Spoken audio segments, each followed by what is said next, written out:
Hello friends, 50-50 special GK GS और current affairs के series में आपका एक बार फिर से स्वागत है, जिसमें 50 क्वेश्चन के सीरीज में हम जीके जीएस के हर सब्जेक्ट को आपको इसमें जोड़ के रखते हैं और हर सब्जेक्ट को कैरी करते हुए उसका सॉल्यूशन एनसीईआरटी टेस्ट करने का पूरा प्रयास करते हैं। इसके अलावा इसका पीडीएफ भी आपको अवेलेबल करवाते हैं, जो फ्री ऑफ कॉस्ट है। हमारे टेलीग्राम चैनल से जुड़िएगा, पीडीएफ इसका जरूर ले लीजिएगा, क्योंकि इंपॉर्टेंट क्वेश्चन आगामी एग्जाम के लिए निश्चित तौर पर हो सकता है।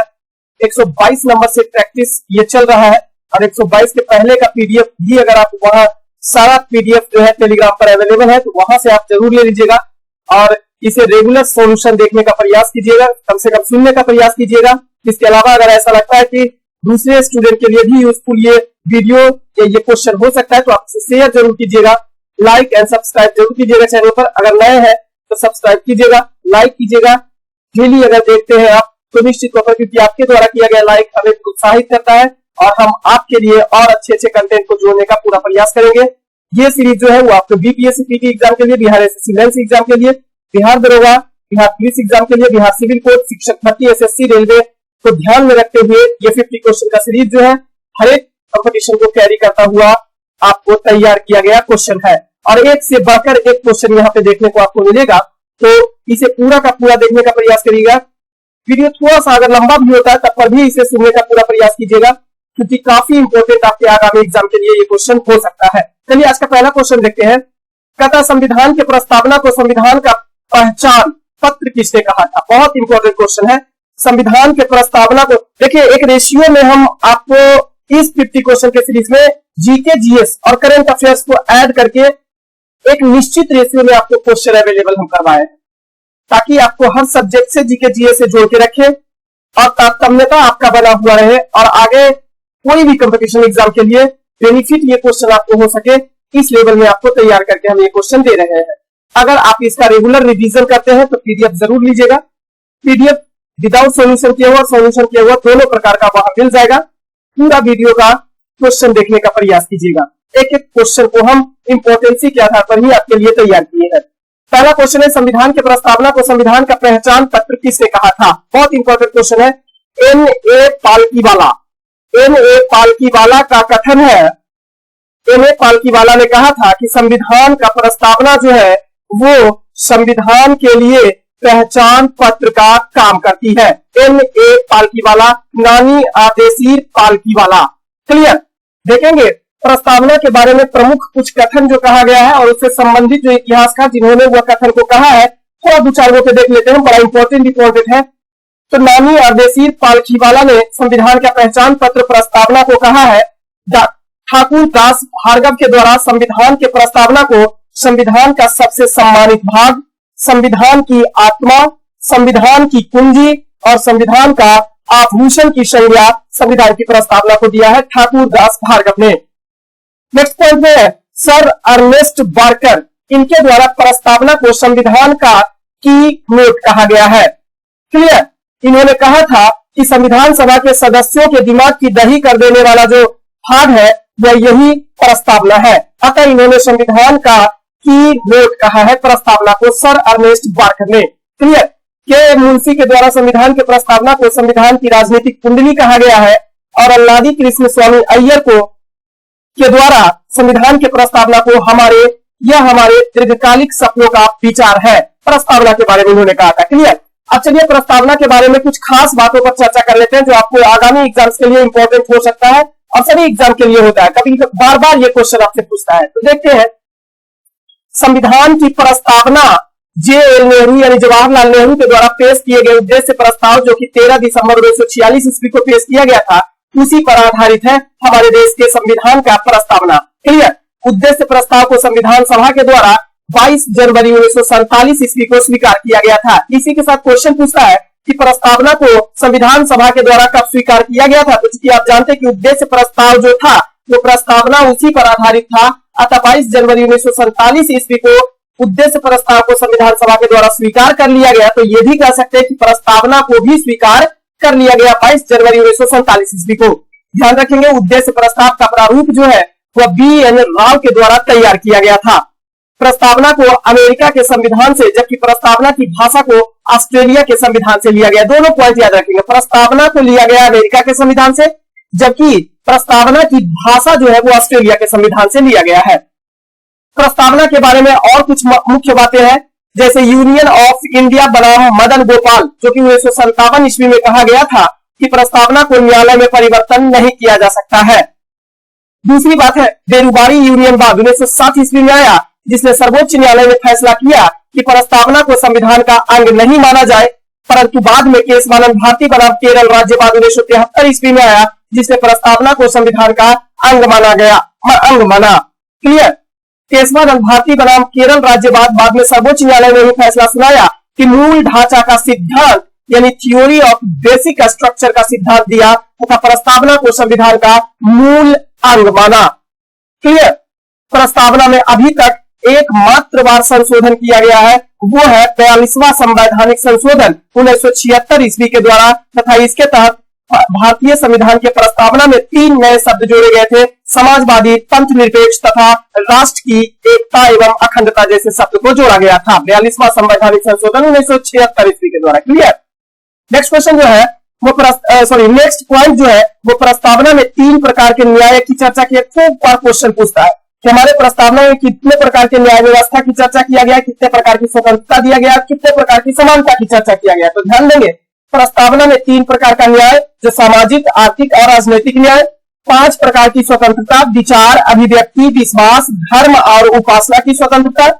इसके अलावा 2 प्रकार की समानताएं, प्रतिष्ठा और अवसर की समता की चर्चा किया गया है। भारत के प्रस्तावना को हर एक स्टूडेंट को याद रहना चाहिए फ्रेंड्स, तो आप ध्यानपूर्वक एक बार सुनिएगा। हम भारत के लोग भारत को एक संपूर्ण प्रभुत्व संपन्न समाजवादी पंथनिरपेक्ष लोकतंत्रात्मक गणराज्य बनाने के लिए तथा इसके समस्त नागरिकों को सामाजिक, आर्थिक, राजनीतिक न्याय, विचार, अभिव्यक्ति, विश्वास, धर्म और उपासना की स्वतंत्रता, प्रतिष्ठा और अवसर की समता प्राप्त करने के लिए उन सब में व्यक्ति की गरिमा, राष्ट्र की एकता और अखंडता को सुनिश्चित करने वाली बंधुता को बढ़ाने के लिए दृढ़ संकल्प होकर अपनी इस संविधान सभा में आज तारीख 26 नवंबर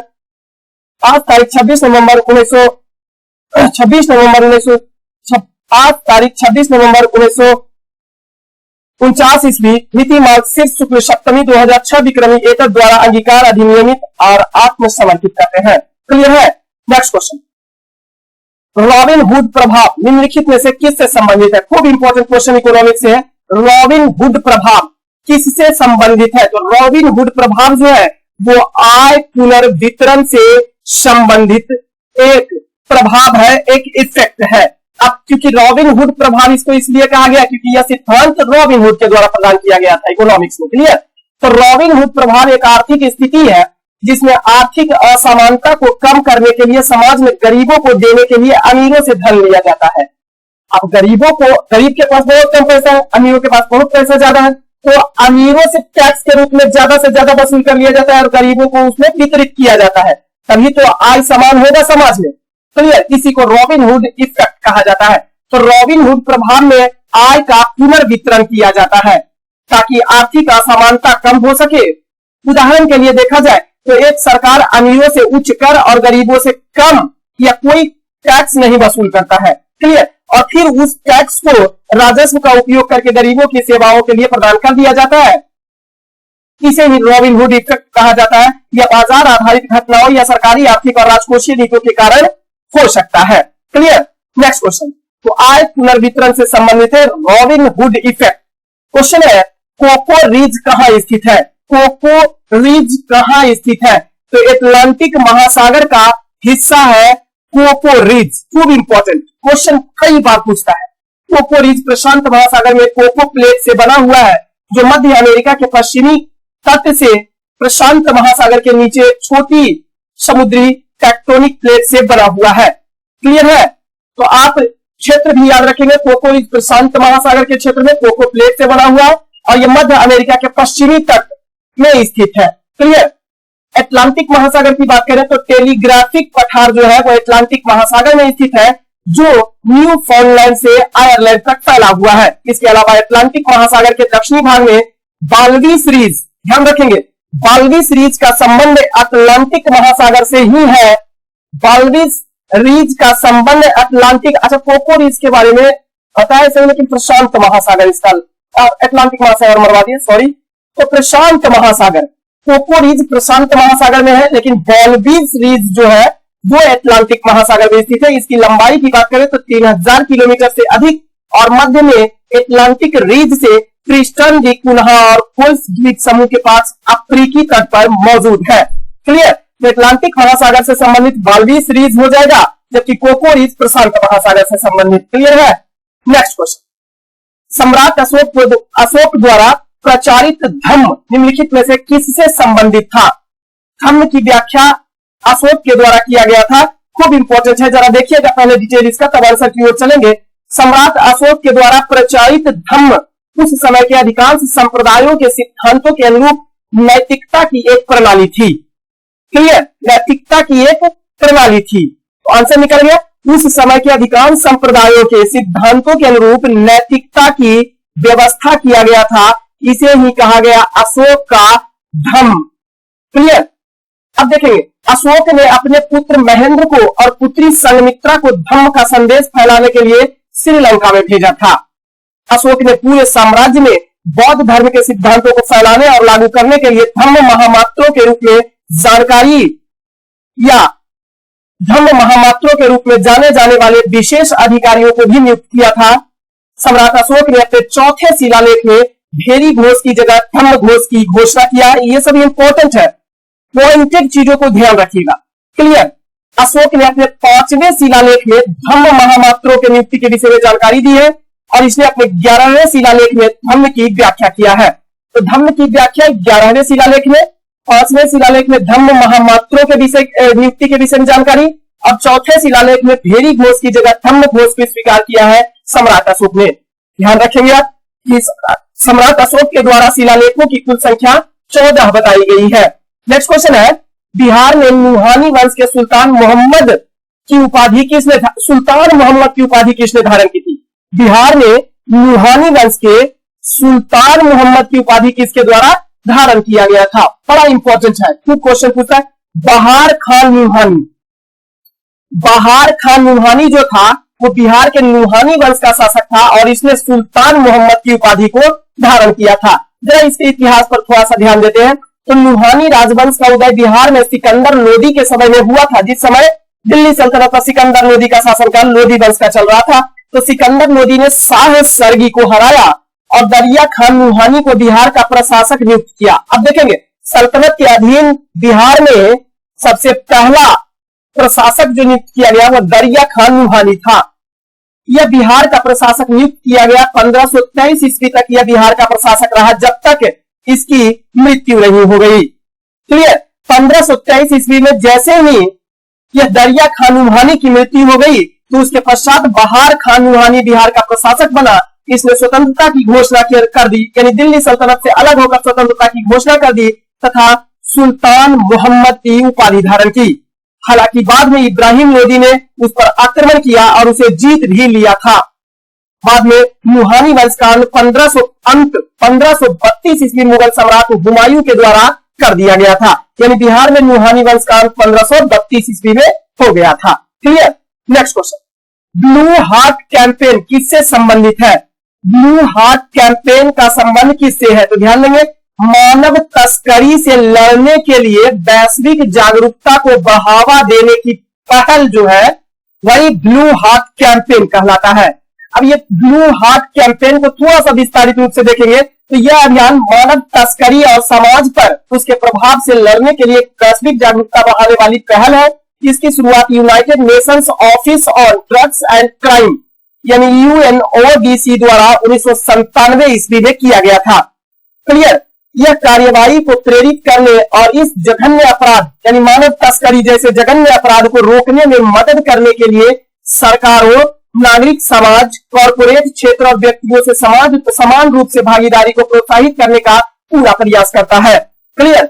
नेक्स्ट क्वेश्चन, स्वदेशी आंदोलन के दौरान इनमें से किसकी अध्यक्षता में स्वदेशी वस्तु प्रचारिणी सभा की स्थापना की गई थी? बड़ा इंपॉर्टेंट है। 1905 ईस्वी में स्वदेशी आंदोलन की शुरुआत बाल गंगाधर तिलक के द्वारा किया गया था और इन्हीं की अध्यक्षता में स्वदेशी वस्तु प्रचारिणी सभा की स्थापना भी किया गया था। ध्यान दीजिएगा, बाल गंगाधर तिलक की अध्यक्षता में स्वदेशी वस्तु प्रचारिणी सभा की स्थापना 1905 ईस्वी में महाराष्ट्र के मुंबई में किया गया था। स्वदेशी आंदोलन में स्वदेशी वस्तुओं के उपयोग, विदेशी वस्तुओं का बहिष्कार और राष्ट्रीय शिक्षा नीति की स्थापना करके स्वशासन या स्वराज प्राप्त करने पर जोर दिया था। 11 दिसंबर 1905 ईस्वी को लोकमान्य तिलक ने ब्रिटिश सरकार की दमनकारी आर्थिक नीति का मुकाबला करने के लिए बॉम्बे स्वदेशी सहकारी स्टोर्स कंपनी की भी स्थापना किया था। ये भी इंपॉर्टेंट है, इसे भी ध्यान रखेंगे। बॉम्बे स्वदेशी सहकारी स्टोर्स कंपनी की स्थापना लोकमान्य तिलक के द्वारा ही 11 दिसंबर 1905 ईस्वी में किया गया था। क्यों? ब्रिटिश सरकार की दमनकारी आर्थिक नीति का मुकाबला करने के लिए। क्लियर? गोपाल कृष्ण गोखले ने 1905 ईस्वी में भारतीय राष्ट्रीय कांग्रेस के बनारस अधिवेशन की अध्यक्षता की और स्वदेशी आंदोलन का समर्थन किया था। नेक्स्ट क्वेश्चन की बात करें तो भारतीय संविधान का कौन सा अनुच्छेद संसद में नए राज्य बनाने की शक्ति को निहित करता है? अनुच्छेद 3। अनुच्छेद 3 के तहत संसद जो है वो नए राज्य का गठन कर सकता है। ध्यान देंगे बारी बारी से। भारतीय संविधान का भाग 1 और अनुच्छेद 1 से लेकर 4 तक, भाग 1 में अनुच्छेद 1 से लेकर 4 तक की चर्चा किया गया, जिसमें संघ एवं उसके राज्य क्षेत्र की चर्चा किया गया है। क्लियर है? अब अनुच्छेद 1 में भारत अर्थात इंडिया राज्यों का एक संघ होगा। राज्य और उनके राज्य क्षेत्र वे होंगे जो पहली अनुसूची में विनिर्दिष्ट किए गए हैं। भारत के राज्य क्षेत्र में अर्जित किए गए अन्य राज्य क्षेत्र समाविष्ट होंगे। ये सभी बातों की चर्चा अनुच्छेद 1 पे किया गया है। क्लियर? अनुच्छेद 2 की बात करें तो संसद को विधि के द्वारा नए राज्य का प्रवेश या उसकी स्थापना करने की शक्ति प्रदान किया गया है अनुच्छेद 2 में। क्लियर? अनुच्छेद 3 कहता है संसद को विधि के द्वारा नए राज्य के गठन, क्लियर, नए राज्य के गठन और क्षेत्र सीमाओं या मौजूदा राज्य के नामों में परिवर्तन करने की बात या परिवर्तन करने की शक्ति अनुच्छेद 3 में कहा गया। क्वेश्चन यही था, अनुच्छेद संसद में नए राज्य बनाने की शक्ति निहित करता है अनुच्छेद 3। क्लियर? अब अनुच्छेद 2 में थोड़ा सा अंतर, कंफ्यूज मत होइएगा। अनुच्छेद 2 कहता है नए राज्य का प्रवेश करना, नए राज्यों को प्रवेश करना या इसकी स्थापना करने की शक्ति दिया गया है, लेकिन नए राज्य बनाने की शक्ति जो है वो अनुच्छेद 3 के अंतर्गत संसद को दिया गया है। क्लियर? अनुच्छेद 4 की बात करें तो पहली अनुसूची और चौथी अनुसूची के संशोधन तथा अनुपूरक आनुषंगिक एवं परिमाणिक विषयों का उपबंध करने के लिए अनुच्छेद 2 और अनुच्छेद 3 के अधीन बनाई गई विधियों के विषय में विशेष उपबंध का प्रावधान किया गया है। क्लियर? नेक्स्ट क्वेश्चन ध्यान देंगे, इसका पीडीएफ जरूर लीजिएगा और वीडियो को शेयर जरूर कीजिएगा, लाइक जरूर कीजिएगा, क्योंकि आपके लिए खूब मेहनत से तैयार करते हैं ऐसे प्रैक्टिस और भी आगे हम तैयार करते रहेंगे आपके लिए, ताकि आप रिजल्ट के पीछे नहीं रह सके। क्लियर? पहला क्वेश्चन 9वां नंबर क्वेश्चन, अंतरराष्ट्रीय रंगहीनता जागरूकता दिवस 2023 का विषय क्या है? अंतरराष्ट्रीय रंगहीनता जागरूकता दिवस 2023 का विषय क्या है? खूब important. Inclusion is a strength, inclusion is a strength, यही 2023 में अंतरराष्ट्रीय रंगहीनता जागरूकता दिवस का विषय रहा है, थीम रहा है। ध्यान दीजिएगा ये क्या है, जरा ध्यान दीजिएगा। तो दुनिया भर में रंगहीनता यानी एल्बिनिज्म, रंगहीनता मतलब एल्बिनिज्म, शरीर में किसी प्रकार का रंग नहीं, उजला हो जाना शरीर, बाल का सफेद हो जाना, हाथ का सफेद हो जाना, क्लियर, शरीर का सफेद हो जाना, यही रंगहीनता कहलाता है, एल्बिनिज्म होता है। अब यह एक अनुवांशिक डिजीज है, क्योंकि शरीर में मेलानिन की कमी हो जाने के कारण, अनुवांशिक रूप से शरीर में मेलानिन की कमी हो जाने के कारण रंगहीनता हो जाता है, एल्बिनिज्म नामक रोग हो जाता है। और इससे पीड़ित व्यक्ति जो होते हैं वह ज्यादा प्रकाश का सामना नहीं कर पाते हैं, प्रकाश के प्रति संवेदनशील होते हैं, जलन उत्पन्न होने लगता है, उसका शरीर जलने लगता है, स्किन जलना शुरू हो जाता है। तो ना तो सूर्य के प्रकाश का ज्यादा सहन कर पाते हैं, ना तो तेज प्रकाश को सहन कर पाते हैं ऐसे व्यक्ति। क्लियर? ध्यान दीजिएगा। तो रंगहीनता से पीड़ित व्यक्ति के मानवाधिकारों को जश्न मनाने के लिए प्रतिवर्ष 13 जून को अंतर्राष्ट्रीय रंगहीनता जागरूकता दिवस प्रत्येक वर्ष मनाया जाता है। ध्यान रखें, 13 जून अंतर्राष्ट्रीय रंगहीनता जागरूकता दिवस को मनाने का प्रस्ताव संयुक्त राष्ट्र महासभा UNGA united nation general assembly ने 18 दिसंबर 2014 को रखा था, जो अगले वर्ष 13 जून 2015 को मनाया गया। तो पहली बार मनाया कब गया? 13 जून 2015 को मनाया गया। प्रस्ताव कब रखा गया? 18 दिसंबर 2014 को। किसके द्वारा? संयुक्त राष्ट्र महासभा के द्वारा। क्लियर? अंतरराष्ट्रीय रंगहीनता जागरूकता दिवस 2023 का विषय समावेश शक्ति है या समावेश ताकत है, अर्थात अंग्रेजी में इंक्लूजन इज अ स्ट्रेंथ। जबकि पिछले वर्ष 2022 का थीम की बात करें तो हमारी आवाज को सुनाने में संयुक्त रूप से यह आधारित है। क्लियर? नेक्स्ट क्वेश्चन, निम्नलिखित में से किस शुंग शासक ने सांची के स्तूप को नष्ट कर दिया था? पुष्यमित्र शुंग। पुष्यमित्र शुंग ने सांची में मौजूद स्तूप को नष्ट कर दिया था। ध्यान दीजिएगा, दूसरी शताब्दी ईसा पूर्व में शुंग वंशीय शासक पुष्यमित्र शुंग ने मूल स्तूप को नष्ट कर दिया था तथा उसके पुत्र अग्निमित्र इसका पुनर्निर्माण करवाया था। नष्ट किया पुष्यमित्र शुंग ने क्योंकि ब्राह्मणवादी व्यवस्था को लाना चाहता था, इसलिए सभी स्तूप को समाप्त कर दिया, कुचल दिया, उसको तोड़ दिया। बाद में उसके पुत्र अग्निमित्र ने इसका पूरा निर्माण करवाया। क्लियर। सांची में शुंग काल की सजावट की शैली भरूच की शैली के साथ साथ बोध गया के महाबोधि मंदिर में परिधीय बेलस्ट्रेड के समान है। पुष्यमित्र शुंग की बात करें तो यह मौर्य के अंतिम राजा बृहद्रथ के ब्राह्मण सेना का प्रमुख था, जिसने सैन्य परेड के दौरान 185 ईसा पूर्व में बृहद्रथ की हत्या कर दी तथा खुद मगध की गद्दी को बैठ गया था, खुद मगध की गद्दी को अपना लिया था। इसकी राजधानी पाटलिपुत्र थी। इसने लगभग 36 वर्षों तक अर्थात 151 ईसा पूर्व तक मगध पर शासन किया था। नेक्स्ट क्वेश्चन है, विद्युत बल्ब के एक फिलामेंट द्वारा 5 मिनट में 0.8 एम्पीयर की धारा खींची जाती है। परिपथ के माध्यम से प्रवाहित होने वाले विद्युत आवेश की मात्रा को ज्ञात करना है। बड़ा इंपॉर्टेंट है। आवेश को सूचित किया जाता है किससे? Q के द्वारा आवेश को सूचित किया जाता है और Q बराबर होता है I इंटू टी। I का मतलब धारा, यही तो लिख देते, धारा, विद्युत धारा, I गुना T यानी समय होता है। क्लियर। तो I इंटू टी बराबर आवेश होता है। तो धारा का मान आपको दिया हुआ है 0.8 एम्पीयर, धारा का मान दिया हुआ है, गुने 5 मिनट दिया हुआ है। 5 मिनट को सेकेंड में बदलेंगे तो 5 और गुने 60। क्लियर। बट्टा कितना हो जाएगा आपका? पॉइंट से इसको हटा देंगे, बट्टा हो गया। क्लियर। अब इसको इससे काट देंगे, 6 × 30, 8 × 24 यानी 240 कूलम्ब की धारा आवेश जो है वो प्रवाहित होगा। 240 कूलम्ब, क्योंकि आवेश को कूलम्ब में व्यक्त किया था, सी से व्यक्त किया था। नेक्स्ट क्वेश्चन, कंप्यूटर वायरस क्या होता है? तो कंप्यूटर वायरस जो है वो एक प्रकार का सॉफ्टवेयर प्रोग्राम होता है जो कंप्यूटर को नुकसान पहुंचाता है। बिना इच्छा के ही यह कंप्यूटर में प्रवेश कर जाता है और कंप्यूटर प्रोग्राम को नष्ट कर देता है। क्लियर। इसका उपयोगकर्ता की अनुमति के बिना कंप्यूटर को संक्रमित कर सकता है, उपयोगकर्ता को इसका पता भी नहीं चलता है। ये होता है कंप्यूटर वायरस, एक प्रकार का कंप्यूटर प्रोग्राम है। अब ध्यान देंगे, सबसे पहला वायरस जो था वो क्रीपर था, जो ARPANET पर खोजा गया था 1970 ईस्वी के दशक की शुरुआत में। इंटरनेट से पहले यह आया था क्रीपर। क्लियर। ARPANET पर खोजा गया 1970 में। पहला कंप्यूटर वायरस जो बनाया गया था वो 1987 ईस्वी में विकसित किया गया था, जो एक बूट सेक्टर वायरस था जिसका नाम ब्रेन दिया गया था। इसे फारूक अलवी ब्रदर्स के द्वारा बनाया गया था। ध्यान रखेंगे, कंप्यूटर वायरस को मुख्यतः 3 भागों में बांटा गया है। पहला भाग है प्रोग्राम वायरस, तीसरा बूट वायरस और तीसरा multipartite virus. Clear. Next question, सैलों के संदर्भ में निम्नलिखित कथनों में कौन सा कथन सही दिया गया है? सैल के बारे में, चट्टान के बारे में कौन सा कथन सही दिया गया है? ध्यान दीजिएगा, पट्टन यानी बैंडिंग शब्द कायांतरित सैलों से संबंधित है, बिल्कुल सही है।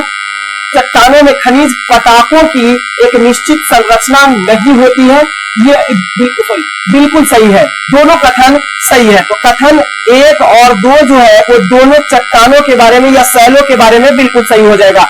जरा ध्यान पूर्वक सुनिएगा। कभी कभी विभिन्न समूह के खनिजों या सामग्रियों को हल्के और गहरे रंगों में दिखाई देने वाली परिवर्तनशील पतली सी मोटी परतों में व्यवस्थित किया जाता है। कायांतरित सैलों में इस तरह की संरचना, जो पतली संरचना होती है, उसको पट्टन या बैंडिंग कहा जाता है। और पट्टन यानी बैंडिंग को प्रदर्शित करने वाले चट्टानों को पट्टित सैल या पट्टित चट्टान के नाम से जाना जाता है। क्लियर। संगमरमर की बात करें, क्वार्ट्जाइट की बात करें, गनीसाइट की बात करें, स्लेट और सेनाइट की बात करें, ये सभी कायांतरित चट्टान के उदाहरण होते हैं, कायांतरित सैल के उदाहरण होते हैं। गैब्रोग्रेनाइट, पैग्माटाइट, बैसाल्ट और टफ, ये सभी आग्नेय चट्टान के उदाहरण होते हैं। अब सादी चट्टान की बात करें तो बलुआ पत्थर, चूना पत्थर, shale, loess, chert, halite, potash, ये सभी अपसादी चट्टान होते हैं। क्लियर। नेक्स्ट क्वेश्चन, एक अर्थव्यवस्था की स्थिति जिसमें लंबी अवधि के लिए बहुत कम या कोई वृद्धि नहीं होती है, उसे क्या कहा जाता है? जब कोई लंबी अवधि के लिए कोई भी वृद्धि नहीं हो रहा है अर्थव्यवस्था में, कोई पॉजिटिव क्या कहते हैं, आगे नहीं बढ़ रहा है अर्थव्यवस्था, इकोनॉमी स्थिर हो गया है, तो ऐसे स्थिति में क्या उसको कहेंगे? स्थिरता कहेंगे। क्लियर। ऐसे स्थिति को ही स्थिरता नाम दिया जाता है। यह किसी अर्थव्यवस्था में बहुत कम या कोई वितरण नहीं होने की लंबी अवधि है। इसके दौरान सालाना साल भर में 2% से कम की वास्तविक आर्थिक वृद्धि को माना जाता है स्थिरता की स्थिति में। क्लियर? अगर साल भर में 2% से कम वृद्धि दर भी हासिल किया गया है तो ऐसे स्थिति को उस देश की अर्थव्यवस्था को स्थिरता की व्यवस्था, स्थिरता का समय कहा जाएगा। इसे अर्थव्यवस्था की दीर्घकालिक संरचना स्थिति के रूप में भी जाना जाता है। मंदी की बात करें जो ऑप्शन नंबर बी में है, तो यह एक व्यापक आर्थिक शब्द है जो एक लंबी अवधि के लिए आर्थिक गतिविधि में मंदी या बड़े पैमाने पर संकुचन की अवस्था को दर्शाता है। मुद्रा स्फीति जनित मंदी की बात करें तो यह स्थिति तब उत्पन्न होती है जब अर्थव्यवस्था स्थिर विकास के साथ साथ लगातार उच्च मुद्रा स्फीति का सामना करती है। क्लियर? अब देखेंगे स्थिर भी है, अर्थव्यवस्था स्थिर भी है और स्थिर विकास के साथ साथ लगातार उच्च मुद्रा स्फीति का सामना कर रही है। क्लियर? स्फीति का मतलब ध्यान रखेंगे फैलाव, मुद्रा फैलाव ज्यादा हो रहा है, उसका सामना भी कर रही है। यानी विकास दर स्थिर भी है और मुद्रा दर उच्च भी है, मुद्रा स्फीति दर उच्च भी है। क्लियर? इसे ही मुद्रा स्फीति जनित मंदी कहा जाता है। क्लियर है? अब चूंकि विकास दर तो स्थिर है, अब फिर भी मुद्रा का फैलाव मार्केट में पूरी तरीका से हो रहा है, काम करना कोई चाहेगा नहीं क्योंकि सबके पास मुद्रा है। क्लियर? अब विकास तो अवरुद्ध पड़ा हुआ है तो इसके कारण मंदी उत्पन्न हो जाता है। इसे मुद्रा स्फीति जनित मंदी कहा जाता है। क्लियर? और इस शब्द का सर्वप्रथम प्रतिपादन 1965 ईस्वी में यूके के यान मैकलेओड के द्वारा कहा गया था। प्रत्यास्फीति किसे कहा जाता है? तो यह आर्थिक मंदी या संकुचन की अवधि के बाद अधिनियमित एक राजकोषीय या मौद्रिक नीति है। इसके तहत करों को कम करना, मुद्रा आपूर्ति को बदलना और ब्याज दरों को कम करना शामिल किया जाता है। क्लियर? शामिल किया जाता है। नेक्स्ट क्वेश्चन है, हाल ही में किस कंपनी ने भारत में अपने कुछ उच्च मात्रा सर्वरों का निर्माण शुरू करने के लिए भारतीय निर्माता VVDN टेक्नोलॉजीज के साथ साझेदारी की है? वे है हेवलेट पैकार्ड के साथ। हेवलेट पैकार्ड के साथ ध्यान दीजिएगा। हेवलेट पैकार्ड जो है वो इंटरप्राइजेज ने भारत में अपने कुछ उच्च मात्रा सर्वरों का निर्माण करने के लिए भारतीय निर्माता VVDN प्रौद्योगिकी के साथ साझेदारी कर ली है। Hewlett Packard enterprises HPES Bengaluru के महादेवपुरा में दुनिया का सबसे बड़ा परिसर HPE यानी हेवलेट पैकार्ड इंटरप्राइजेज के कई विश्वव्यापी उत्पाद विकास का संसाधनों का घर है। कहां? बेंगलुरु के महादेवपुरा में। टेक्सास जो है वो दुनिया वाली मुख्यालय, टेक्सास मुख्यालय वाली कंपनी जो है वो भारत से उत्पादन के पहले 5 वर्षों में लगभग $1 बिलियन मूल्य के हाई रेडर सर्वर का निर्माण करने की योजना बना रही है। हाल ही में घोषित production linked incentive PLI scheme 2.0 का लक्ष्य भारत को इलेक्ट्रॉनिक सिस्टम डिजाइन और मैन्युफैक्चरिंग ESDM का वैश्विक केंद्र बनाना शामिल किया गया है। नेक्स्ट क्वेश्चन है, निम्नलिखित में से कौन सा मामला भारत के पर्यावरण कानून से संबंधित है? भारत के पर्यावरण कानून से संबंधित है। ऑप्शन में आपका बहुत इंपॉर्टेंट दिया हुआ है, MC मेहता बनाम भारत संघ जो 1986 ईस्वी में हुआ था। MC मेहता बनाम भारत संघ 1986 ईस्वी का मामला है जिसमें पर्यावरण कानून से संबंधित है। ध्यान दीजिएगा, MC मेहता बनाम भारतीय संघ 1986 ईस्वी क्या है मामला? यह मामला दिल्ली में Shriram food and fertilisers limited complex से ओलियम गैस रिसाव के विरोध में वकील MC मेहता, जिन्हें भारत का ग्रीन एवेंजर या भारत के हरित वकील के नाम से भी जाना जाता है क्योंकि पर्यावरण के प्रति ये अनुकूल दृष्टिकोण रखते हैं, पर्यावरण के लिए लड़ाई लड़ते हैं, तो इसलिए भारत के हरित वकील कहा जाता है, भारत का ग्रीन एवेंजर इन्हें कहा जाता है। इन्होंने 4 और 6 दिसंबर 1985 ईस्वी को अनुच्छेद 21 और अनुच्छेद 32 के तहत सुप्रीम कोर्ट में एक रीट यानी याचिका दायर की जिसमें कारखानों के श्रीराम प्लास्टिक क्लोरीन और सल्फ्यूरिक एसिड प्लांट को बंद करने और स्थानांतरित करने की मांग की थी क्योंकि इसमें कई खतरनाक जो ओलियम गैस है इसके रिसाव के कारण कई लोग की मृत्यु हो गई थी और कई लोग घायल हो गए थे। ध्यान दीजिएगा, यह घटना 1985 ईस्वी में हुआ था। क्लियर? यह घटना 1985 ईस्वी में हुआ था। और ध्यान दीजिएगा, इसके 1 साल पहले ही 1984 ईस्वी मिथाइल आइसोसाइनाइड का रिसाव भी हो चुका था। क्लियर? तो यह पर्यावरण से संबंधित MC मेहता बनाम भारत संघ 1986 ईस्वी था। मिनर्वा मिल्स बनाम भारत संघ 1980 ईस्वी क्या है? तो इसके तहत सर्वोच्च न्यायालय ने माना कि मौलिक अधिकारों और निर्देश सिद्धांतों के बीच सामंजस्य और संतुलन संविधान की मूल संरचना की एक अनिवार्य विशेषता है। मेनका गांधी बनाम भारत संघ 1978 ईस्वी क्या कहता है? तो इस मामले में अनुच्छेद 14 और अनुच्छेद 19 के बीच अंतर संबंध स्थापित किया और अनुच्छेद 21 के दायरे का भी विस्तार किया था। विनीत नारायण बनाम भारत संघ 1987 ईस्वी क्या था? तो इस मामले में सीबीआई के कामकाज में राजनीतिक प्रभाव को रोकने के लिए कई कदम उठाए तथा प्रवर्तन निदेशालय के लिए भी समान मार्गदर्शन किया। तो हमने सभी ऑप्शन के बारे में जो इम्पोर्टेंट था, हर एक संघवाद जो इम्पोर्टेंट था वो आपके लिए चर्चा कर लिए, आप ध्यान रखेंगे। नेक्स्ट क्वेश्चन है, वह ग्रंथ जिसमें रोमनों के साथ दक्षिण भारतीय व्यापार का चित्रित विवरण किया गया है, वह कौन सा ग्रंथ है? 4 ग्रंथ का नाम मणिमेखले, शिल्पादिकारम, पुराण और मदुरै कांजी। मदुरै कांजी ये दक्षिण भारत में संगम कालीन जो ग्रंथ है मदुरै कांजी, इसमें ही रोमनों के साथ दक्षिण भारतीय व्यापार यानी संगम शासक का व्यापार का चित्रित विवरण किया गया है मदुरै कांजी में। क्लियर? संगम साहित्य का यह हिस्सा है। इसमें पांड्य के शासक के तहत कृषि और व्यापार के महत्व को चित्र के रूप में वर्णित किया गया है। पांड्यों ने रोमनों के साथ व्यापार किया और उनकी राजधानी मदुरै थी। मदुरै कांजी दिए गए ग्रंथों का एकमात्र विषय है जिसमें संगम युग के कुछ सामाजिक आर्थिक अभिलेख का चित्रण किया गया है। मणिमेखले की बात करें तो इसकी रचना 6वीं शताब्दी ईस्वी में और तमिल बौद्ध कवि सीतालाई साथनार के द्वारा किया गया था। शीतलई सतनार जिसे कहा जाता है, उसके द्वारा मणिमेखले का पोल लिखा गया था। शिल्पादिकारम की बात करें तो इस तमिल ग्रंथ की रचना इलांगो अदिगल के द्वारा किया गया था। यह एक प्रेम कथा है। पुराण नीरू जो है वह पूरन या पुरपट्टू के नाम से भी जाना जाता है। यह एक शास्त्रीय काम है जो एतुतोकाई नामक संगम साहित्य में 8 संकलनों का एक हिस्सा के रूप में देखा जाता है। नेक्स्ट क्वेश्चन है, निम्नलिखित में से बिहार का कौन सा लोक नृत्य गुजरात के गरबा के समान माना जाता है? खूब इंपॉर्टेंट, बहुत अच्छा। ये जो है क्वेश्चन का आंसर वो आपका होगा Jhumri, option number D. Bihar का वह कौन सा लोक नृत्य है जो गुजरात के गरबा के समान है? तो झुमरी।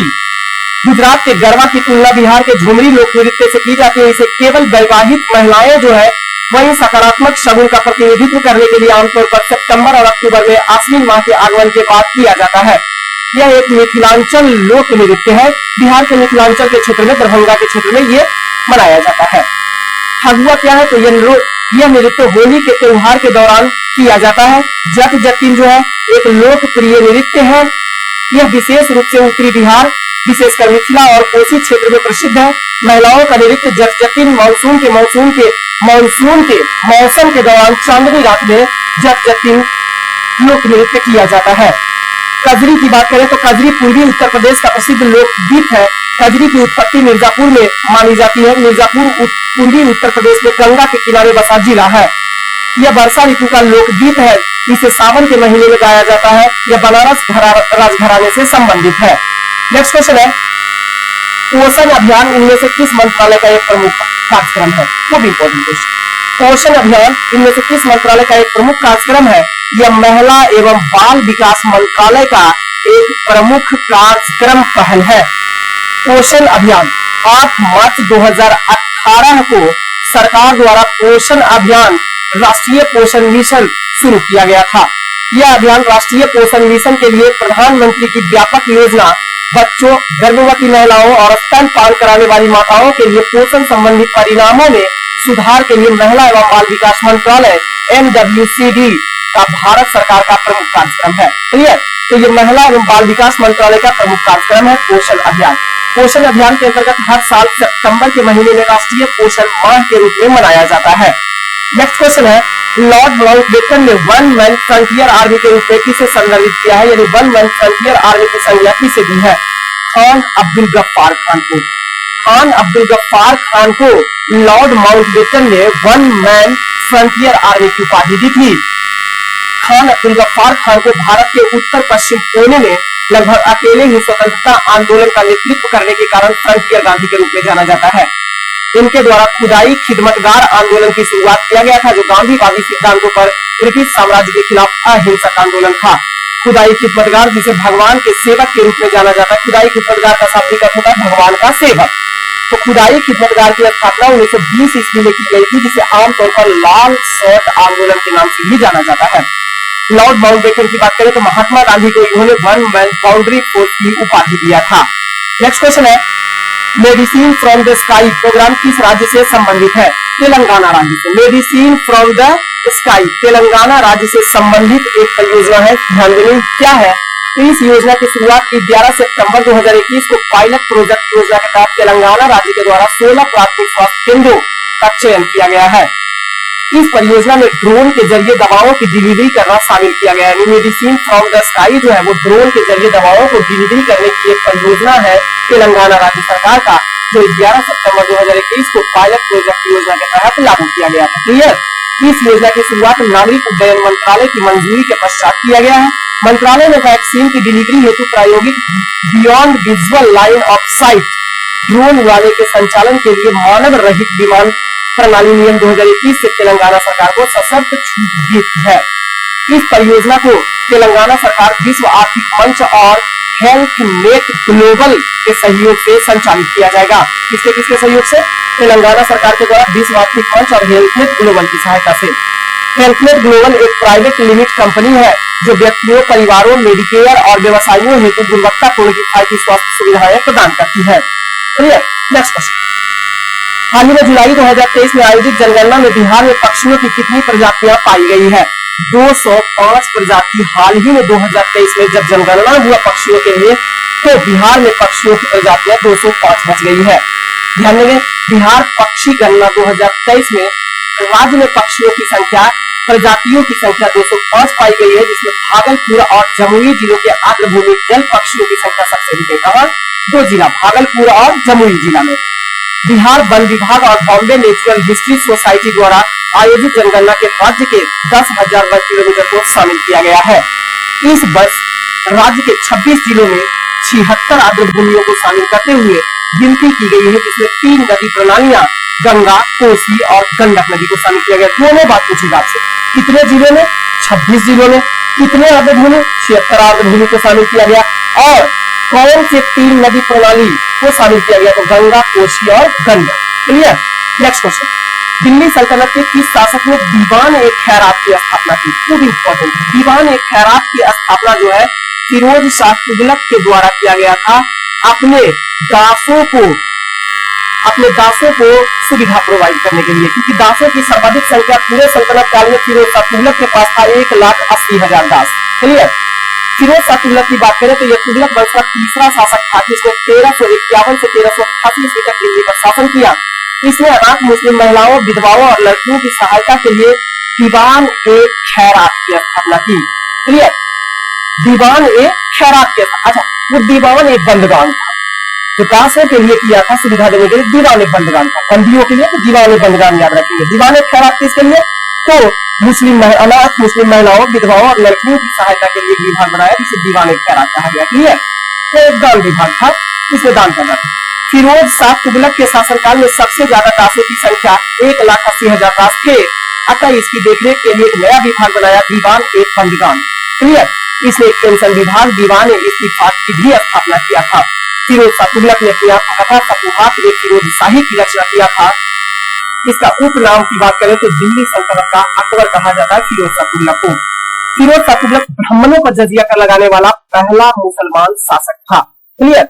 जजिया कर लगाने वाला ब्राह्मणों पर सबसे पहला मुस्लिम शासक फिरोज शाह तुगलक था। Clear? Next question, NITI Aayog की शासी परिषद में कौन शामिल है इनमें से?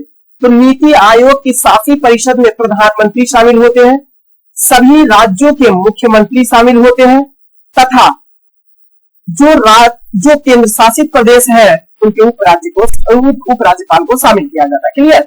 देखेंगे नीति आयोग, राष्ट्रीय भारत परिवर्तन संस्थान, जिसे national institution for transforming India कहा जाता है, यह भारत सरकार का नीतिगत या सलाहकार थिंक टैंक है।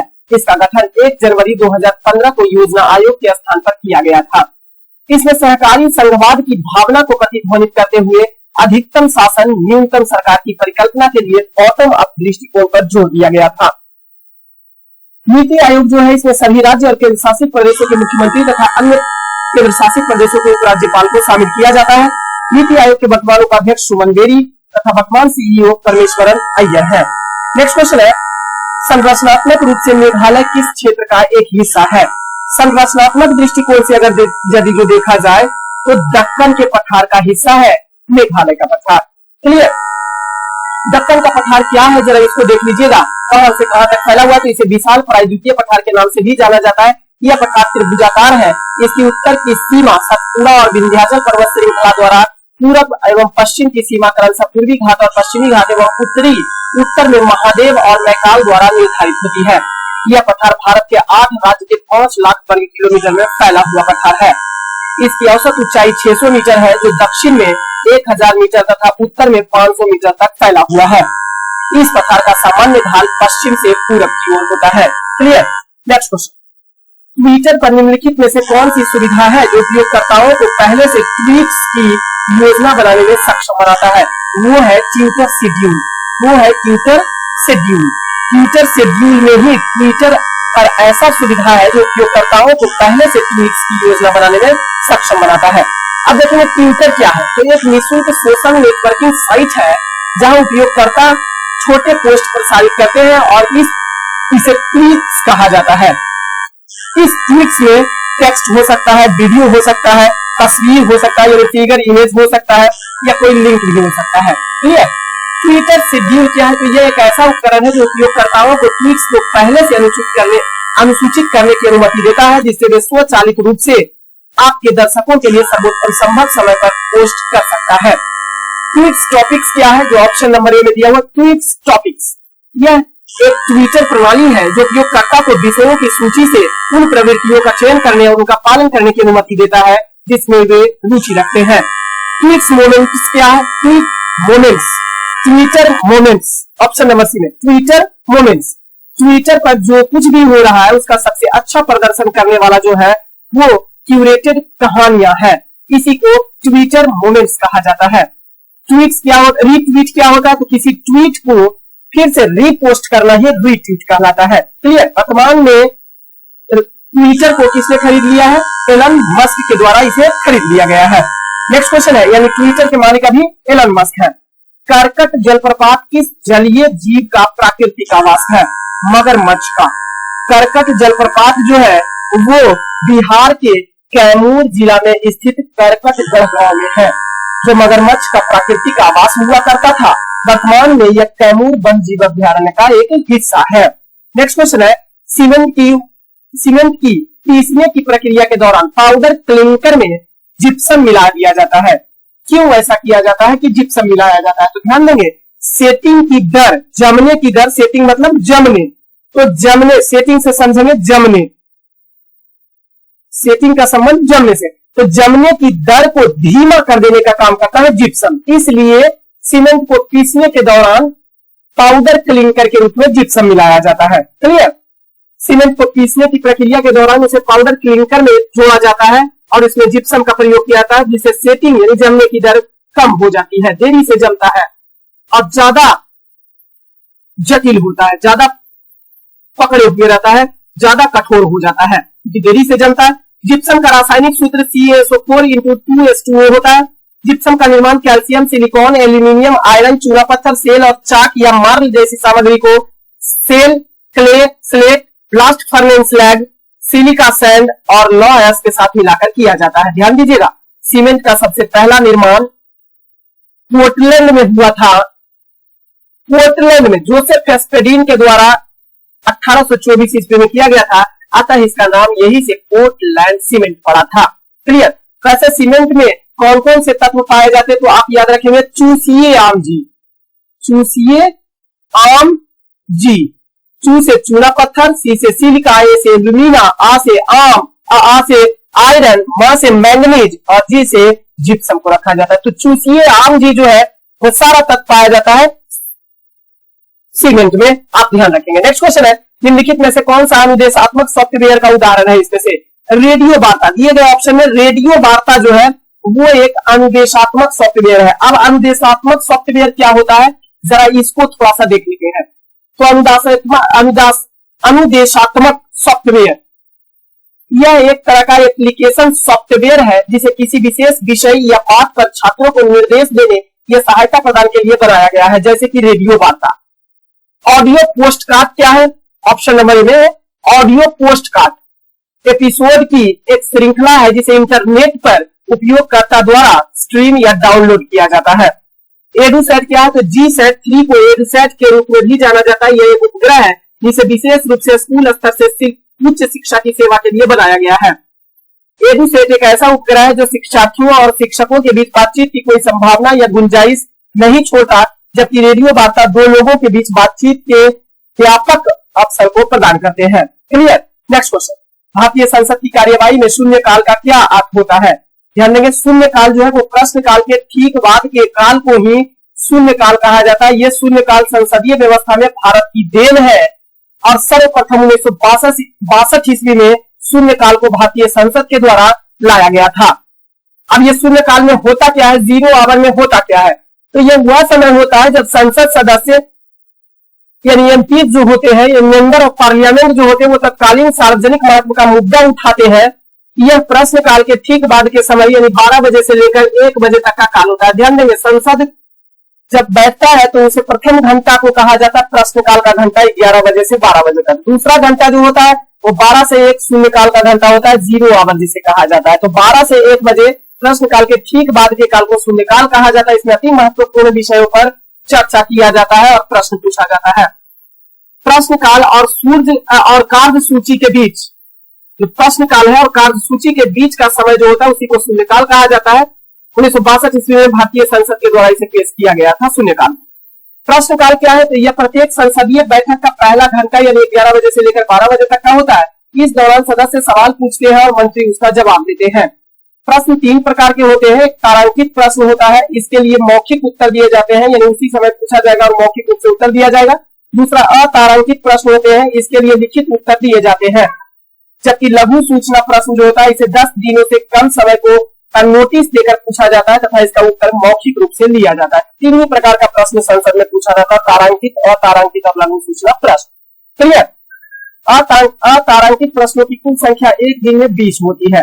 नेक्स्ट क्वेश्चन है, निम्नलिखित में से किस देश ने आर्थिक प्रतिस्पर्धात्मक को बढ़ावा देने के लिए नए निवेश मंत्रालय की स्थापना किया है? कौन सा विश्व में ऐसा देश है जिसने आर्थिक प्रतिस्पर्धात्मकता को बढ़ावा देने के लिए एक नए निवेश मंत्रालय की स्थापना किया है? वो यूएई संयुक्त अरब अमीरात देश के निवेश दृष्टिकोण को और बढ़ाने के लिए या विकसित करने के लिए और वैश्विक बाजार में इसकी प्रतिस्पर्धात्मकता को बढ़ाने के उद्देश्य एक नए निवेश मंत्रालय की स्थापना की घोषणा की है। राष्ट्रपति शेख मोहम्मद बिन जायद अल नाह्यान के नेतृत्व में निर्देश के तहत यूएई कैबिनेट ने निवेश मंत्रालय की स्थापना की है।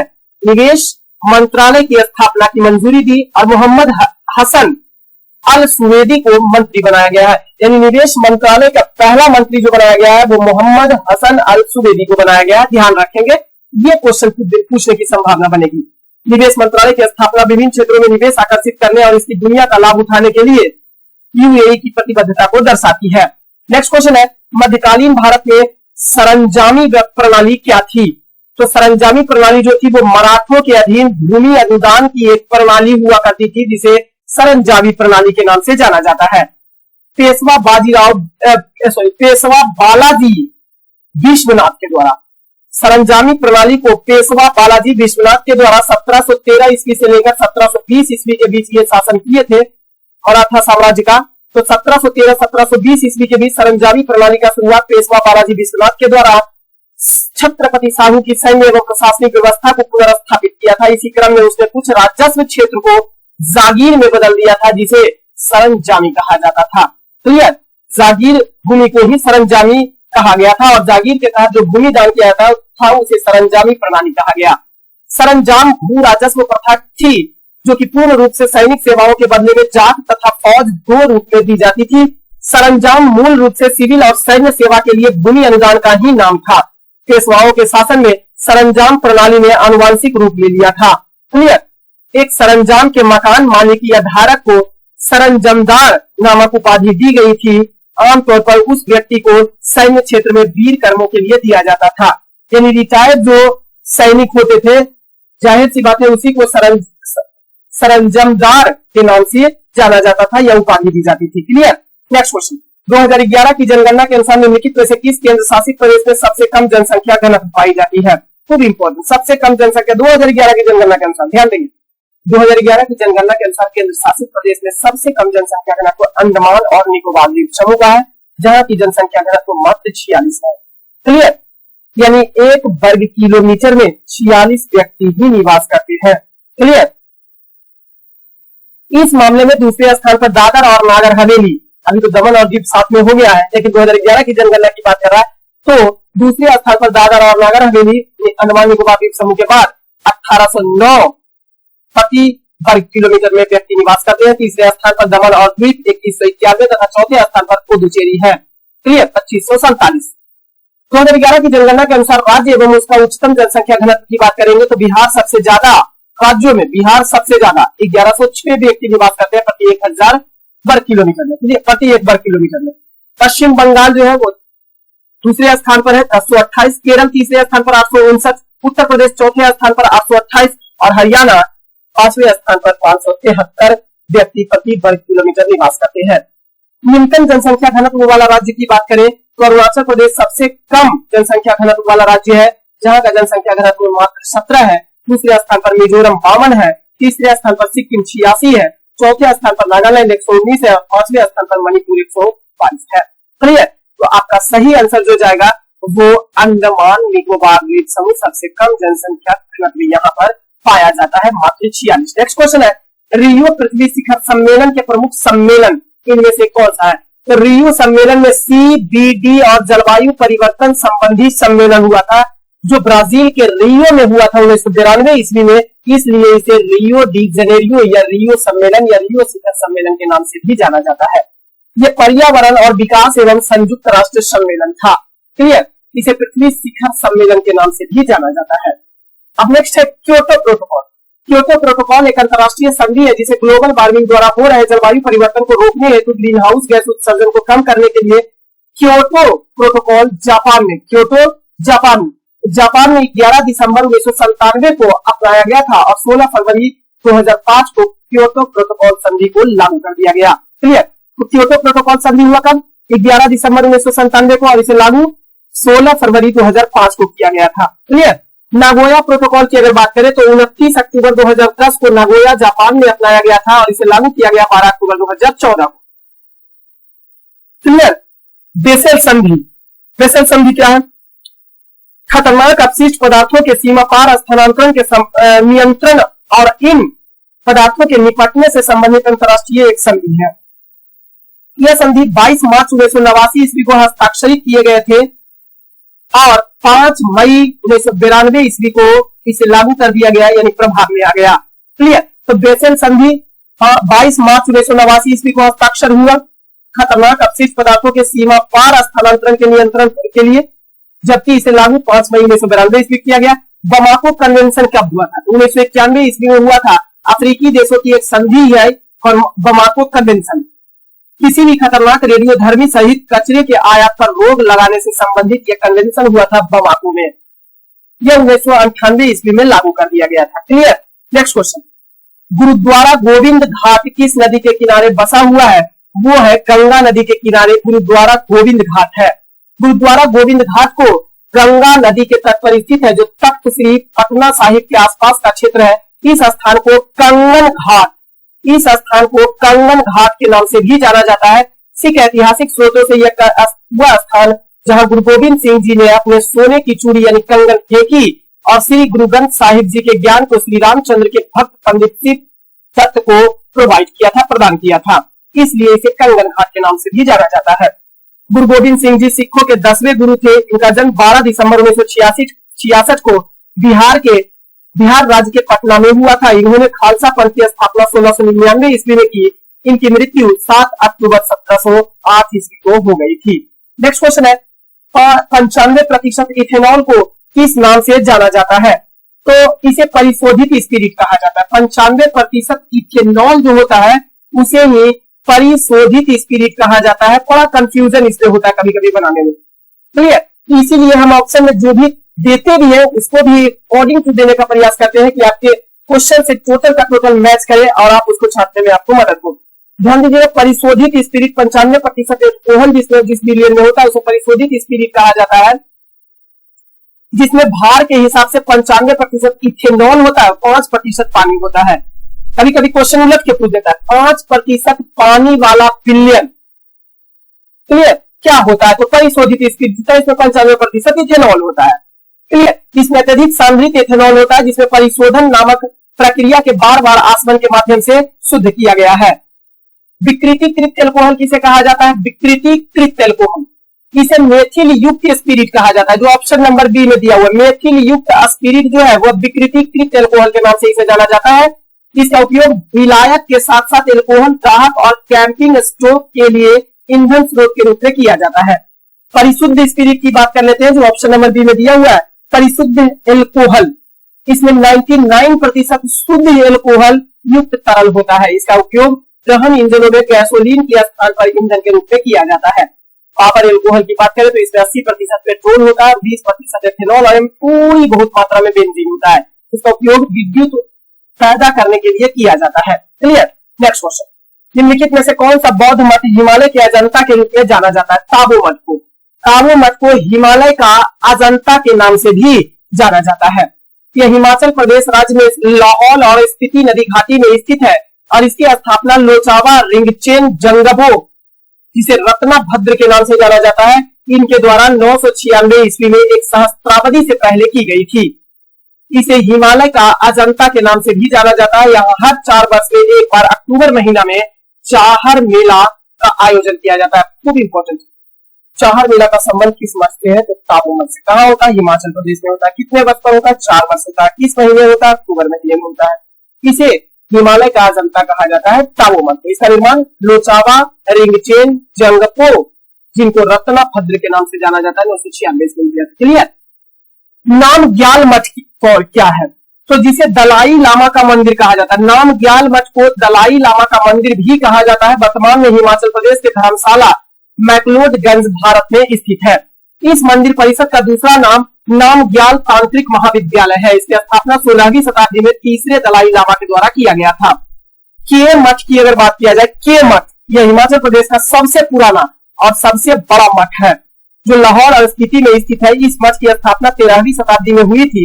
यहाँ प्रत्येक वर्ष जून जुलाई महीने में चाम उत्सव मनाया जाता है। क्वेश्चन ध्यान रखिए, चाम उत्सव का संबंध किस मठ से? के मठ से है, जबकि चाहर मेला ताबो मठ से है। क्लियर है। ससुर मठ यह हिमाचल प्रदेश के लाहौल और स्पीति में दुर्गप्पा संप्रदाय का एक बौद्ध मठ है। जून जुलाई के महीने में मठ में छम का प्रदर्शन किया जाता है। तो छम का प्रदर्शन का संबंध किस मठ से है? ससुर मठ से है। बड़ा इंपॉर्टेंट है। नेक्स्ट क्वेश्चन है, भारत के महान न्यायवादी के संबंध में कौन सा कथन सही कहा गया है? कथन पढ़ना। भारत के महान न्यायवादी का कार्यकाल संविधान द्वारा निर्धारित किया गया है। क्या भारत के महान न्यायवादी का कार्यकाल संविधान द्वारा निर्धारित? जी नहीं, या राष्ट्रपति के प्रसाद पर्यंत पद को धारण करते हैं। जब तक राष्ट्रपति चाहेगा, जब तक यह पद धारण करेंगे, मन रहेगा राष्ट्रपति कान पकड़ के हटा देंगे। क्लियर। संविधान में उसे हटाने की प्रक्रिया और आधार नहीं है। संविधान में उसे हटाने की प्रक्रिया और आधार नहीं है। जी बिल्कुल है। महाभियोग जैसी प्रक्रिया को लगा, जैसी प्रक्रिया को, महाभियोग नहीं, महाभियोग जैसी प्रक्रिया के द्वारा लगा के उसे हटा दिया जाने का प्रावधान किया गया है। क्लियर है। तो यही कथन जो है वो आपका सही है। संविधान में उसे हटाने की प्रक्रिया का आधार नहीं किया गया है, या तो राष्ट्रपति के प्रसाद पर्यंत पद धारण करते हैं। राष्ट्रपति जब चाहेगा जब धारण करेगा। क्लियर। तो यही कथन है कि संविधान में ये कथन दिया हुआ, संविधान में उसे हटाने की प्रक्रिया और आधार नहीं है, बिल्कुल नहीं, क्योंकि कहीं भी इसकी चर्चा नहीं किया गया, क्योंकि यह राष्ट्रपति के प्रसाद पर्यंत पद धारण करते हैं। क्लियर है। नेक्स्ट है, वो राष्ट्रपति के प्रसाद पर्यंत पद को धारण नहीं करता है, पद को धारण करता है, ये तो गलत हो जाएगा। वह संसद को अपना इस्तीफा सौंपकर भी अपना पद छोड़ सकता है, गलत बात है। राष्ट्रपति जब चाहेगा तब। नेक्स्ट थोड़ा देखेंगे महान न्यायवादी को। अटॉर्नी जनरल ऑफ इंडिया, इसकी चर्चा भारतीय संविधान के अनुच्छेद 76 के तहत किया गया है। यह भारत सरकार का प्रथम विधि अधिकारी होता है। इसकी नियुक्ति भारत के राष्ट्रपति करते हैं तथा यह उसके पश्चात पर्यंत पद को धारण करते हैं। महान न्यायवादी न तो संसद सदस्य होते हैं और न ही मंत्रिमंडल के सदस्य होते हैं, लेकिन उसे किसी भी सदन में अथवा उनकी समितियों में बोलने का अधिकार होता है, किंतु उसे मत देने का अधिकार नहीं होता है। इसकी चर्चा अनुच्छेद 88 में किया गया है। नेक्स्ट क्वेश्चन है, उत्तर प्रदेश सरकार ने किस स्थान पर बंदरों के लिए एक जंगल बनाने जा रही है? तो उत्तर प्रदेश की राजधानी लखनऊ में उत्तर प्रदेश सरकार योगी आदित्यनाथ के द्वारा बंदरों के लिए एक वानर वन का निर्माण किया जाएगा। उत्तर प्रदेश की राज्य सरकार की घोषणा के अनुसार सीनियर आबादी के लिए प्रस्ताव वार्षिक वृक्षारोपण अभियान के दौरान राज्य की राजधानी लखनऊ में कुछ समर्पित बंदर वन, जिसे वानर वन नाम दिया जाएगा, उसकी स्थापना किया जाएगा। ये वानर वन 3 श्रेणी में बनाई जाएगी, नगर निगम, वन और ग्रामीण विकास विभाग द्वारा। क्लियर?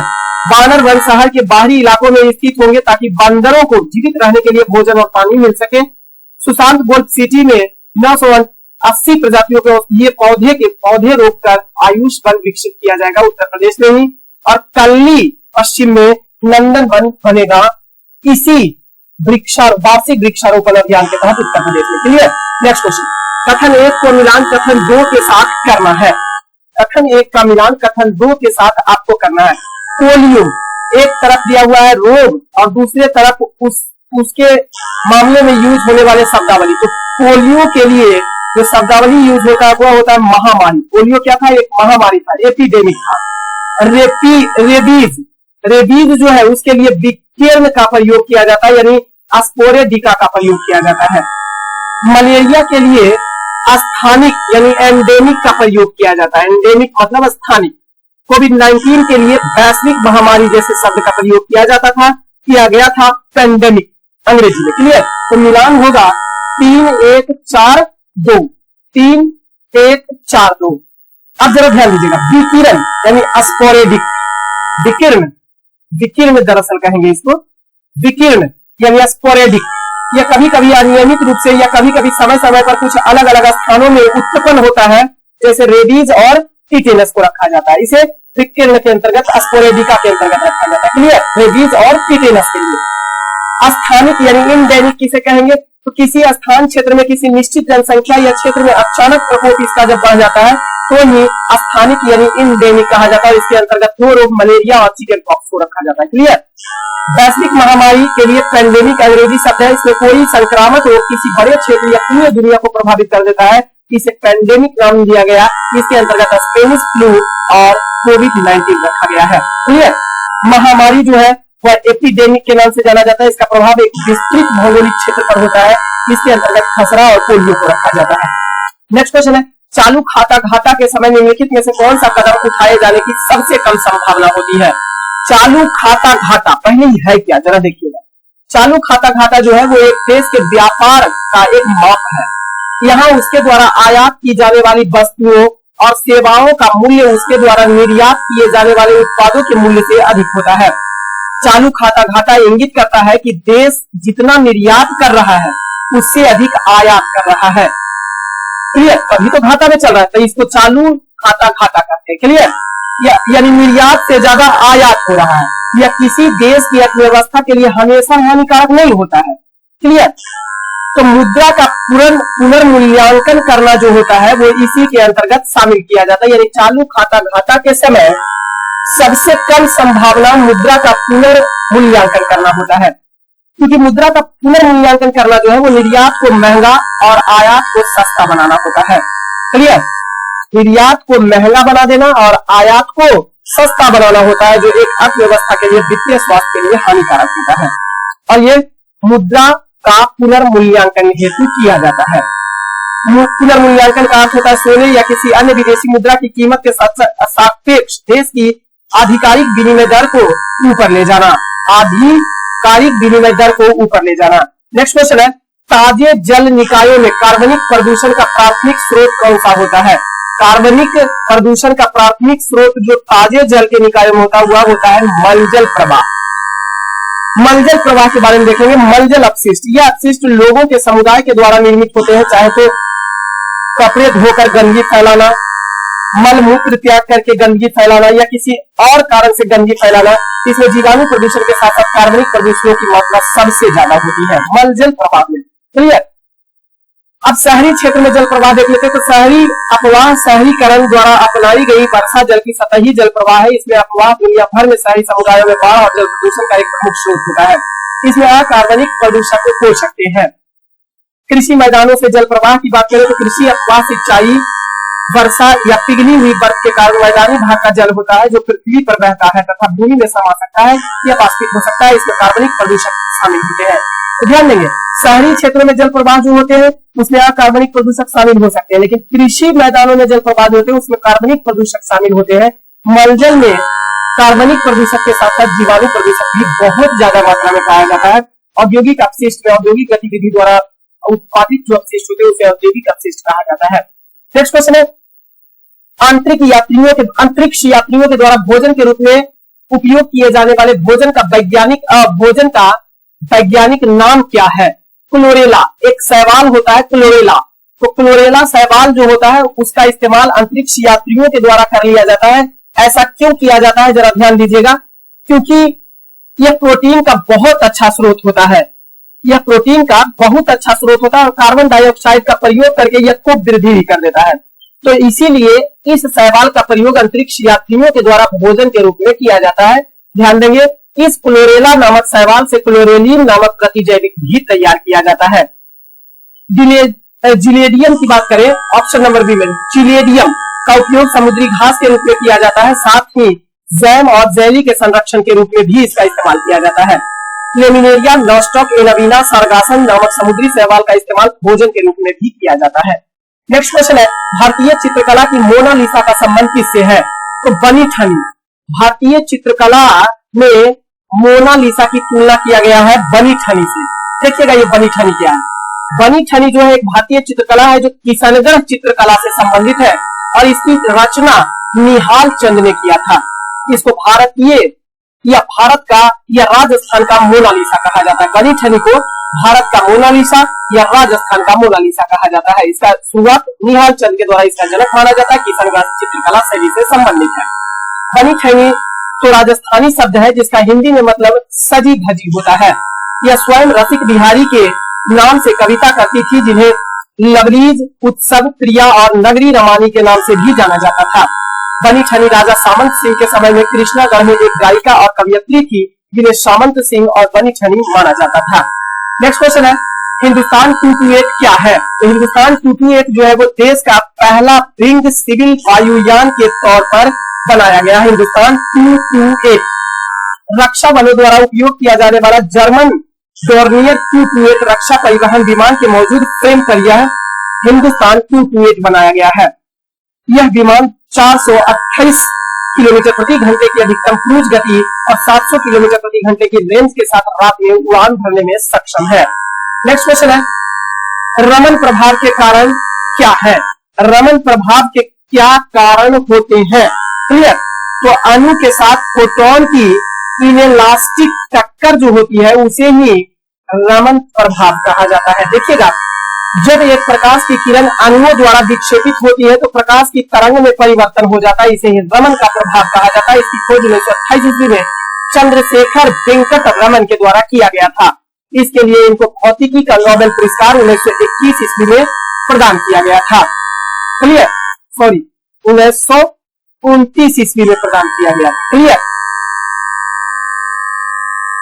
1930 ईस्वी में इनको रमन इफेक्ट के लिए भौतिकी का नोबेल पुरस्कार प्रदान किया गया था। चंद्रशेखर वेंकट रमन को 1954 ईस्वी में भारत रत्न से तथा 1957 ईस्वी में लेनिन शांति पुरस्कार से भी सम्मानित किया जा चुका है। नेक्स्ट क्वेश्चन है, 2011 की जनगणना के अनुसार बिहार के कितने प्रतिशत जनसंख्या नगरीय क्षेत्र में निवास करती है?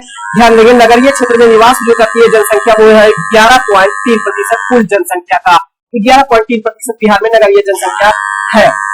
ध्यान दीजिएगा, 2011 की जनगणना के अनुसार बिहार की कुल जनसंख्या 10,40,99,452 है, जिसमें महिला की जनसंख्या 4,98,21,295 और पुरुष की जनसंख्या 5,42,78,154 पुरुष है। और यह पूरे भारत में राज्य स्तर पर तीसरा सबसे बड़ा जनसंख्या वाला राज्य है। पहला उत्तर प्रदेश और दूसरा महाराष्ट्र और तीसरा हमारा बिहार है। 2011 की जनगणना के अनुसार बिहार की कुल जनसंख्या का 83.7% आबादी हिंदू धर्म जबकि 16.9% आबादी इस्लाम धर्म का पालन करती है। बिहार का लिंगानुपात 918 है। बिहार की साक्षरता दर 61.80% है, जिसमें पुरुष साक्षरता 71.2% और महिला साक्षरता 51.5% है। चलिए नेक्स्ट क्वेश्चन, जल्द ही आने वाले समय में किन दो बैंकों का विलय होने वाला है? तो IDFC और IDFC फर्स्ट बैंक का विलय जल्द ही RBI के अनुसार किया जाएगा। आने वाले समय में IDFC फर्स्ट बैंक और IDFC का एक इकाई में विलय हो जाएगा। विलय होने के लिए शेयर विनिमय अनुपात प्रत्येक 100 IDFC फर्स्ट बैंक शेयरों के लिए 155 IDFC शेयर होगा। अर्थात IDFC फर्स्ट बैंक का 155 अनुपात 100 शेयर विनिमय अनुपात में IDFC लिमिटेड के साथ विलय होगा। IDFC फर्स्ट बैंक जो है यह भारत में एक निजी क्षेत्र का बैंक है, जिसका गठन 2015 में किया गया था। इसका मुख्यालय वर्तमान समय मुंबई में स्थित है। इस बैंक के वर्तमान MD और CEO वैद्यनाथन है। नेक्स्ट क्वेश्चन है, KVIC खादी और ग्रामोद्योग आयोग की स्थापना किस पंचवर्षीय योजना के दौरान की गई थी? द्वितीय पंचवर्षीय योजना के दौरान 1956 ईस्वी के द्वारा 1957 ईस्वी में की गई थी। क्लियर? इसका मुख्यालय मुंबई में स्थित है। यह एक वैधानिक निकाय है जो सूक्ष्म लघु एवं मध्यम उद्यम मंत्रालय के अंतर्गत आता है। द्वितीय पंचवर्षीय योजना 1956 से 1961 ईस्वी तक चलाया गया था, जो पीसी महालनोबिस मॉडल पर आधारित थी। नेक्स्ट क्वेश्चन है, the diary of a young girl के लेखक कौन है? एनी फ्रैंक जो है वो the diary of a young girl पुस्तक के लेखक है। इसके अलावा इनके द्वारा लिखित पुस्तक tales from the secret annexe भी इन्हीं के द्वारा लिखा गया पुस्तक है। अब लेखक बाकी ऑप्शन में देख लेते हैं, लेखकों के नाम और उनके द्वारा लिखित पुस्तक। अरुंधति रॉय के द्वारा the god of small things, the ministry of utmost happiness, Azadi, freedom, fascism fiction, my seditious thought, the end of imagination and listening to grasshoppers, ये सभी अरुंधति राय के द्वारा लिखित पुस्तक है। झुंपा लाहिड़ी के द्वारा लिखित पुस्तक interpreter of melodies, the namesake, under custom the earth, the land whereabouts तथा हेल हेवन इत्यादि है। सिडनी सेल्डन के द्वारा लिखित पुस्तक में आता है master of the game, the other side of midnight, tell me your dreams, bloodline, memories of midnight तथा नथिंग लास्ट्स फॉरएवर, ये सभी सिडनी सेल्डन के द्वारा लिखित पुस्तक है। 50 क्वेश्चन का सीरीज समाप्त होता है। नेक्स्ट की चर्चा करेंगे अगले क्लास में। आप शेयर जरूर कीजिएगा, लाइक जरूर कीजिएगा, अपना प्यार दीजिएगा और प्यार देने के लिए बहुत बहुत धन्यवाद।